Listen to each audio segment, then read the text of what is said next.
our vision for Cabot has always been to see lost people come to know Christ, and from the moment that we started Cross Point Church up until today, where now we're becoming part of that church, that's always been our dream, is for people to come to Christ, and that's the bottom line. And we're just super pumped about seeing God opening doors so that we can accomplish that. Well, I see that there's a large gap, the generation gap of young kids that are coming around the neighborhoods that they really do not have a place where they're accepted as far as a church.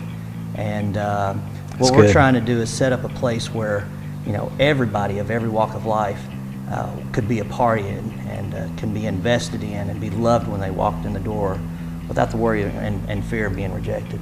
You know, a place for people to belong, a place where lives are being changed, that's a dream that I think God puts on the heart of all of us, because that's His dream. That's right. For us to be a successful church, we have to make a big priority to the next generation. And that starts with our kids. That's right. The kids in the city of Cabot. We've got a children's ministry plan that is going to be nothing short of phenomenal. That's where we have all the stations and everything. You'll check in right here. You're going to come down through here. These are both classrooms, right? Correct. These are both classrooms. Okay. This is a restroom. This is gone. And right here is a rock climbing wall. From the moment they get there, when they're walking in, climb the rock wall and slide in, and just the music going, and Chuck E. Cheese will probably come out here and want to take notes and see what we're doing, just because they'll want to redesign their place. And I'm thinking I may be called into children's ministry just so I'll get to hang out. You know, we want our students to have the opportunity to really live out God's calling for their life. So a student is not incidental. A student is actually, in a lot of ways, the missionary component to our church, because they're going to places we can't go. Students go to school. We're no longer allowed to go on the school campus. If you're a pastor, you can't go. I mean, you can't go there. You can't share the gospel. But what we can do is we can equip students with the truth, and we can equip students with a life that says God is real and that God loves the world that we live in, loves these people. We see plenty of church splits. We've seen that.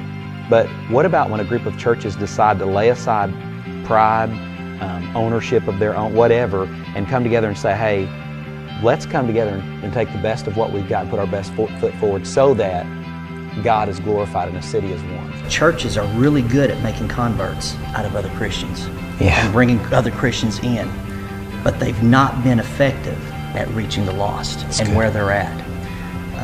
Thatchurch.com is truly reaching people where they are, in the trenches.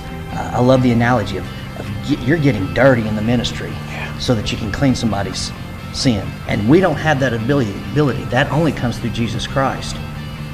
So the emphasis of what Jesus can do and the power that Jesus does do, that is what the church is supposed to rest on and lean upon, and thatchurch.com is doing that.